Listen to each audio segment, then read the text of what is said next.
Yeah, It's I very hope you're putting important. them in separate divisions. I hope you're putting them in separate divisions. The pedestrians aren't walking in between the bicycles, are they? Well, you hope they're looking. That'll get me into the paper again. The other question is, I don't know if anyone raised this before, and that's the fact that the last several enacted budgets included a $10 million capital appropriation for rail service preservation, which included $4 million to upgrade diesel train engines owned by LIRR to meet higher federal emission standards. Have these procurements been completed? How many more LIR trains could be upgraded in the same manner? Why was the appropriate language allowing for this funding removal in the executive budget proposal? Why did they remove it? And do you plan to continue this program? So I don't know why the language was removed. Those appraisals or reviews are being done as we speak, and I'm going to follow up on your question with the appropriate staff at DOT. Right. Very good. Thank you very much. Thank you, sir. See you next year. That's it. I'm done? Thank you. You're free at last. Thanks for your time. Thank you very much, Commissioner. Very helpful. Thank you.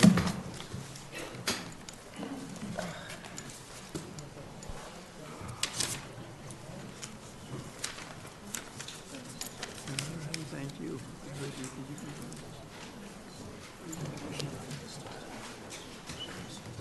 Hey, Dave. Yep.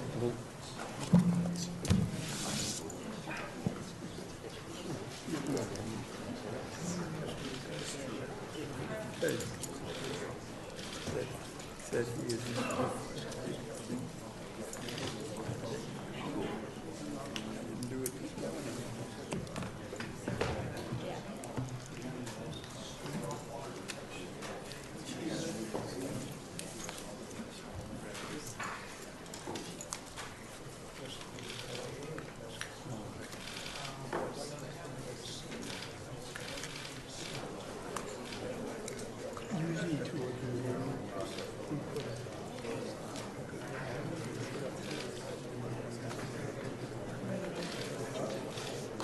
Today,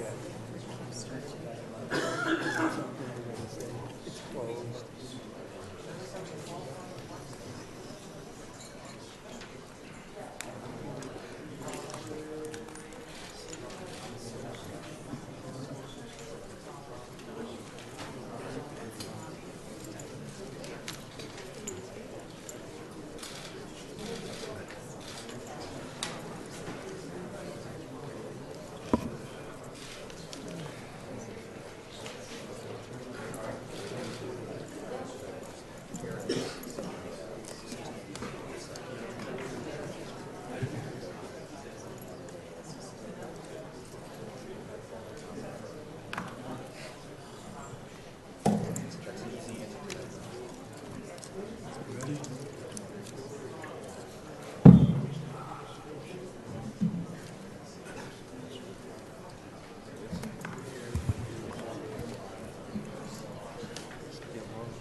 Next to testify, the New York State Department of Motor Vehicles, Teresa Egan, Executive Deputy Commissioner.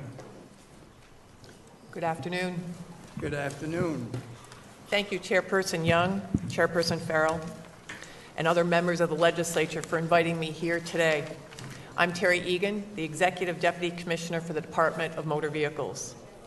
Governor Cuomo's executive budget plan allows DMV to continue to build upon the innovations and efficiencies achieved over the past few years. It provides $325 million for DMV, which will enable us to continue our efforts to improve overall customer service, promote traffic safety, and protect consumers. At the governor's direction, our efforts to improve customer service started with an agency-wide customer service initiative, which consisted of 11 separate projects that added new technologies, upgraded equipment, and instituted best practices in customer service in all of our call centers, and 27 state-operated DMV offices. One of the principal goals of the Customer Service Initiative was to decrease average office wait times from 72 minutes, which we saw in 2013, to 30 minutes. I am pleased to report that we were successful in doing so, and that in 2015, the average office wait time in state-operated DMV offices was maintained below 30 minutes. The expansion and improvement of our website was another important success of the Customer Service Initiative. To improve our service, DMV introduced a new, modern, dynamic, and easy-to-use website that is also optimized for access from mobile devices. Our website now receives more than 30 million site visits per year, offers more than 50 online transactions and services. In 2015, customers performed more than 6 million internet transactions, many completed through MyDMV, DMV's personalized web portal. To connect with our customers that utilize social media, DMV has also established a strong social media presence on the site, including Facebook, Twitter, Flickr, Instagram, and YouTube. DMV recently won the 2015 Pinnacle Award from the National Association of Government Web Professionals, the second national accolade that we received this year for the design, ease of use, and scope of services of our website. Along with the expanded use of the website, we are fully embracing new technologies, such as electronic notifications, that allow us to reduce our environmental footprint. Currently, more than 1 million New Yorkers are enrolled in our electronic registration, renewal, and inspection reminders program, which will eliminate hundreds of thousands of mailings in 2016. In total, these improvements have helped us to move closer to achieving the long-term goal of 50% of our customers using alternative service channels, including the web, mail, and kiosks. Currently, approximately 45% of our customers transact their business through an alternative service channel, rather than having to be served by a customer service representative in an office. DMV is not only focused on improving service to our customers, we also continue to increase partnerships with other agencies and to improve services, create efficiencies, and promote enforcement. In 2015, DMV partnered with the State Liquor Authority on Operation Prevent to target underage drinking, which resulted in nearly 760 arrests and the seizure of more than 750 fraudulent identification documents. In addition, we continue to offer in-office and online options for customers to register to vote or sign up for organ donation, furthering the missions of the Board of Elections and the Department of Health. DMV also recently partnered with DOH to produce medical marijuana cards for patients and caregivers. And further, should the legislation pass, we are also ready to partner with the Board of Elections to implement the governor's executive budget proposal to increase voter enrollment. Partnering with 14 state agencies through the Governor's Traffic Safety Committee, DMV will continue its outstanding work that has made New York's roadways among the safest in the nation. GTSC distributes approximately $32 million in federal funding annually to support traffic safety initiatives, including enforcement efforts by state and local law enforcement agencies to combat impaired driving and distracted driving, as well as other dangerous driving behaviors. GTSC was also instrumental in securing an $805,000 National Highway Traffic Safety Administration grant to improve pedestrian safety, one of only 3 grants awarded nationally. In 2015, seatbelt use reached an all-time high of 92%, and New York State has become a national leader in an innovative program aimed at detecting drug driving by training and certifying drug recognition experts across the state. As a result of these efforts and more, over the past 10 years, crash fatalities have decreased by 27%. To support our ongoing safety efforts, last year, our administrative law judges adjudicated close to 10,500 cases, including those involving chemical test refusals, fatal crashes, excess speeds, and persistent violators. These administrative law judges also provide support for DMV's mission to protect consumers. Last year, they also adjudicated more than 1,000 repair shop dealer complaints and inspection station violations, resulting in nearly $1.2 million being returned to consumers as a result of cases involving fraudulent repair, inspection, and dealer transactions.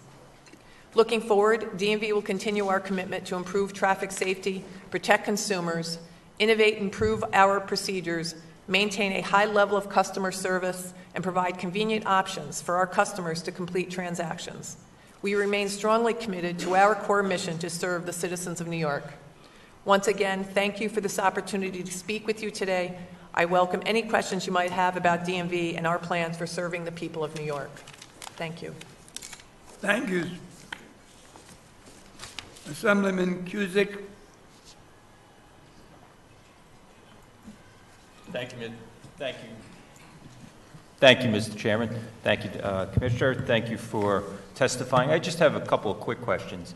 I know that there, and correct me if I'm wrong, is there a decrease in the workforce at all in DMV?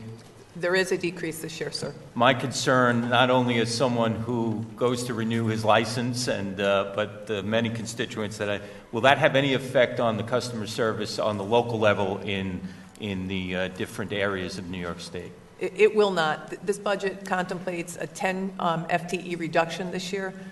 We will be able to absorb that. We've made some great strides in regard to some technological advances, the way we're approaching our in-office experience, and most importantly, really trying to move as many transactions as possible to the website so that, as I'm sure most of you have heard, people would like to do it from the comfort of their home or Right. from the subway using their Right. mobile devices. So there will be no impact, sir. So we don't need to expect having constituents call our offices saying that they're having unusual waits at DMV or due to this budget? I would certainly not anticipate that, sir. We, again, for this year, have been able to maintain the statewide average below 30 minutes in our state-run offices.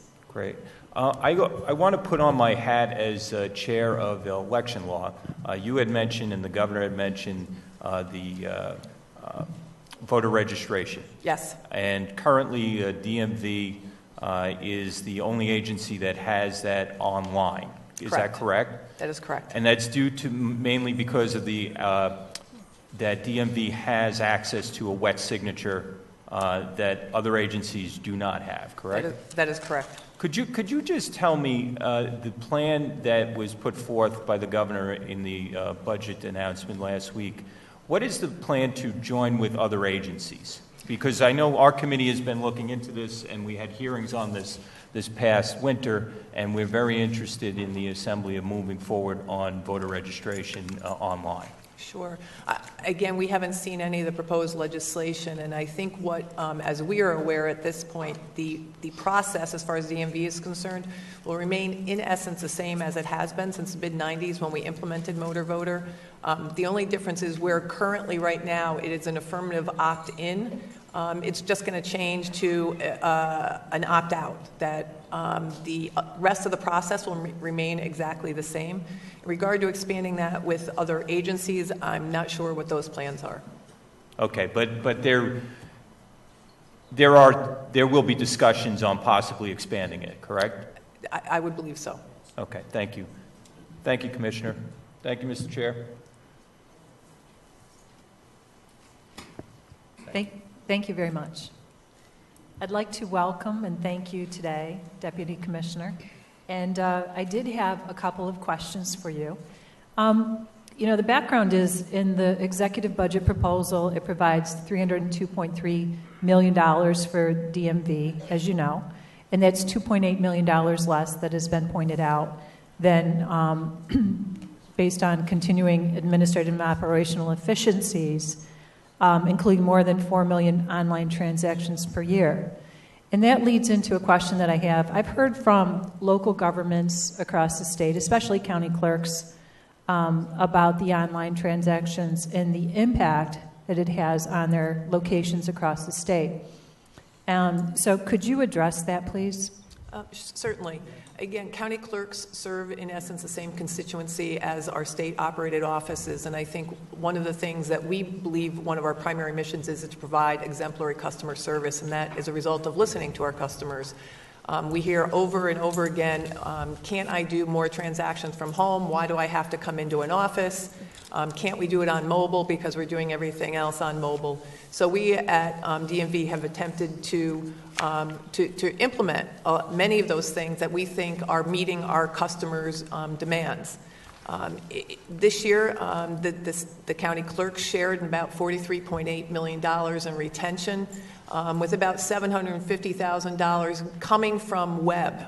As many of you may recall, back in 2012, legislation was passed to provide county clerks a sharing of those revenues derived from online transactions. There was about $750,000 shared by the clerks coming from that this year, and our projections indicate that those revenues will increase to over $1 million next year. In addition, as a result of our natural cycle of increase of license renewal volumes over the next 4 years, where the county clerk shared about 43.8 in normal retentions this year, our projections indicate in the years 18, 19, at the height of this cycle, their revenues will be exceeding $51 million. Thank you, and I appreciate that answer. I do want to stress, however, that I know that you're focused on customer service, and that's something that I and the legislature also support, but it is crucial to make sure that our DMV locations are continued and are operating. And the reason I say that is that going online is a great thing for people who choose to use that method to deal with the DMV. However, I'm sure you know that in upstate New York, there are wide, vast geographic regions that do not have access to broadband, no access to internet. People may not even be able to afford computers, and as a result of that, they need to have that local customer service at the DMV office through the clerk's offices. So I just wanted to point that out, and I'm sure you're aware of that. Absolutely. Also, I wanted to ask a question about the Federal Real ID Act of 2005 that would establish minimums, or does establish minimum standards for the production and issuance of state-issued driver's licenses and identification cards. And as you know, it was found that the DMV licenses that were put forward do not meet the standards of that act. So could you please provide the legislature with any details on the measure that DMV has taken in order to be in compliance? Because as you know, there's a 1-year extension period, the clock is ticking, and could you please give us an update on where that is at? I would be happy to, Senator. Thank you for asking. And again, there's a couple of things that I know that in the press actually has been misrepresented. So if we could start. New York has, since 2008, offered a Real ID compliant document. It's the enhanced driver's license. So we have provided a license that is Real ID compliant for several years. Most recently, I think what you're referring to is in October, New York received a 1-year extension until October of 2016. And much of what we have done over the last decade is to work with DHS and wait to see how it is that they were going to implement the act, particularly as it references air travel, which I think is the thing that most New Yorkers are concerned about. It was only less than 2 weeks ago that DHS actually announced what its implementation plan was. And that plan, in essence, says, and there's lots of technicalities, but as it pertains to New York, is that New York documents will continue to be good, effective, will let you get on a plane through 2020, as long as we stay either on extension or become compliant. And we have every intention to be on extension or compliant through that time frame. So all of New York State documents will be good through October of 2020. And as much as they just made this announcement less than 2 weeks ago, we will continue to work with DHS at this point, as well as with DOB and our ITS people here in the state, to come up with the most effective, cost-effective, and efficient plan to ensure that all New Yorkers will not suffer any negative impact from this federal rule. Thank you very much for that answer. You're welcome. Thank you. Assemblyman Ra. Thank you, Chairman. Just had a quick question. You touched on the organ donor sign-up program. Yes. And I know that there was that piece of legislation last year that made some slight changes to the wording of that on the form and the effect of not filling out that question on the online form. Has that been implemented yet? It has, sir, and as recently as November, we moved it to another one of our electronic formats, and we are seeing an uptick. Last year, we had over 385,000 applications to join the registry, transmitted through the Department of Motor Vehicle, and historically, it still looks like about 88% of the organ donor registry participants are coming through DMV. Great. So that's been smooth in your view so far? It has. We continue to look for other ways that we can improve participation. We're working closely with DOH. Great. Thank you very much. You're welcome. Thank you, Senator. Thank you very much. Senator Marty DeLon. Thank you very much. I just have one quick question. In your testimony, you mentioned that seatbelt use is up to 92%. In previous years, when I chaired the Transportation Committee, the Department of Motor Vehicle did provide to me a study, and as a result, there was legislation for the use of seatbelt in the back seat. Just wanted to know if the department still supports that legislation. We would support backseat seatbelts. Yes, sir. Thank you. Very efficient. Thank you very much. Assemblyman? Yeah, well. We have other senators, but you have other... Yeah, I'm about to close in a minute. The state fiscal year 13-14 budget included $4.5 million to fund the DMV Customer Service Initiative, which was continued in the 2014-15 budget with an additional $1.4 million in funding. Have these initiatives been fully implemented? Were they successful? Is the DMV currently offering Saturday hours? Yes, yes, and yes. Oh, that's easy. Yes, they have been. The money has been expended. We have continued to expand on what we started back in 2012, 2013. We have maximized or are maximizing the use of our kiosks by continuing to add transactions that can be done in an office. We continue to optimize our website, so it is not only easy to use from home, but it's easier to use with all of our mobile devices, so we have continued to do that. We continue again to work on our reservation systems within in the state-run offices so that you can make a reservation now and come in and be served. We've had over 900,000 reservations actually made within the state-run offices. So yes, I think it's been very successful, and as we've been able to keep our wait times down, as well as I think provide exemplary customer service, I think it was money well spent and well used. So thank you. The executive proposal reduces the DMV workforce to 10 full-time efficient employees. Will this have any impact on customer service at DMV? The DMV workforce has been reduced by 24% over the past 10 years. What impact has this had on DMV operation and customer services? Thank you. Yes, we have incurred a 10 FTE reduction for this year, but we are still have 2,149 staff. I do not believe there will be an impact on customer service. We have made some tremendous strides in the use of technology, as we've spoken about. In addition, we are actively engaged in lean management, which is one of the recommendations that came out of the SAGE Commission, in that we're trying, with each lean project, we're finding efficiencies so that we then can deploy resources to those areas that may need attention. And we continue to be very creative with how we are using the workforce that we currently have. So no, I do not believe there will be any negative impact by this reduction.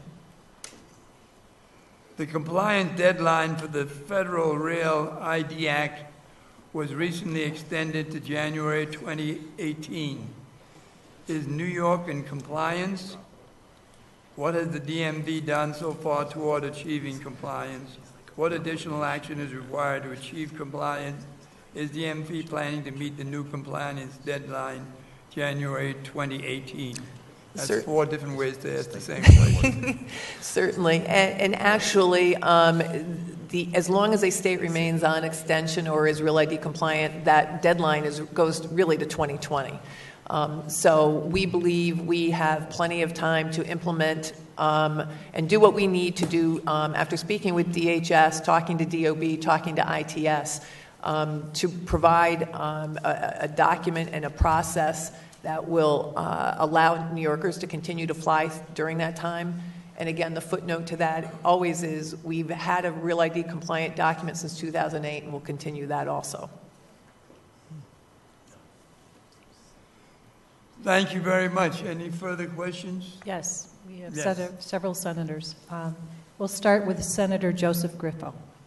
Thank you, Madam Chairwoman. Thank you, Commissioner. Appreciate that. I just want to echo what the Chairwoman said earlier about it's important to have that ongoing dialogue with the county clerks, too, because your constituents are their constituents, and they're all of our constituents. So customer service, I think, is in the best interests of everybody. So I hope you would continue to at least listen and involve them in that conversation and discussion. Absolutely. In fact, we're meeting with them next week, Senator. I'm going to follow up on the Real ID Act because I do have some questions on that. You say that we have been compliant. What do you consider compliant? The enhanced driver's license that we offer? We have provided, and it is that DHS has certainly recognized that our EDL is a Real ID compliant document. So that has been in existence since 2008. There are a series of technical requirements to become fully Real ID compliant. But at this time, we have provided and received an extension from DHS. And, in as much as DHS has taken 10 years really to announce its implementation, now that they finally have, we will be working closely with them moving forward to make sure that anything we do will not have a negative impact on New York's ability to fly. So the document that you indicate was compliant actually comes at an additional cost to all of the customers and constituents that we represent, correct? As a result of legislation that was passed, yes, there's an additional fee charged for the EDL. So we are one of the last, if not the last, states that was non-compliant, correct? In regard to a listing on the DHS website, it would look so. As we have had conversations with DHS, we think that was an unfair listing, if you will, because there were many states that were even on the extension category that had legislation in place at the time that said they could not become Real ID compliant. But in any event, having worked through that in the fall, DHS has granted us an extension through October of 16. And we have sought other extensions, so this could potentially be the last extension, even though you've talked about how they've delineated some of their requirements now. So the question then would be, if we know the enhanced driver's license, my concern, and it should be all of our concerns, is we want to ensure that any New Yorker that is trying to engage in travel or access to a federal building will have the appropriate identification necessary to do so, to conduct business or to travel. And if the enhanced license can do that, and it will be recognized accordingly, what are we going to do to allow that opportunity without that additional cost to all New Yorkers? Because to impose an additional cost on something that the federal government is requiring seems to be very onerous. I absolutely understand your concern, Senator. In regard to the $30 fee, because it was legislatively mandated, there's not something that DMV can do in regard to that. So you would support, if there were legislation, we could expect that the DMV would support any legislation that would eliminate that fee then? Well, again, we would certainly review any proposal that was given to us. In addition to, we will continue to work with DHS as well as our own internal DOB and ITS to see if there are other alternatives that might be available. What are we doing to inform the public, too, about the responsibilities and obligations? Because I think it's been deficient to date, because many people are very confused and unaware of the requirements. Granted, again, it's a federal law, but handed to DMV. So what more importantly, what will you do to ensure that people understand what will be required? Absolutely, and as I think you appropriately point out, the message from DHS and TSA has been complicated at best. Part of the announcement that was made less than 2 weeks ago was an educational marketing program that the feds intend to pursue. So we will we will be working with them to come up with a marketing and education plan that will mirror what it is so that we are all saying the same thing to all of our constituents. So now that we do have some time frames and it is more concrete, we will have that ability to put that plan together. And you'll have that plan which we can be able to access and know how you're going to communicate with the general public. Absolutely. As soon as we have that plan available, we'd be happy to share it. Thank you. Thank you, Chairwoman. Thank you very much, Senator. Next, I'd like to call on Senator Diane Savino. Thank you, Senator Young.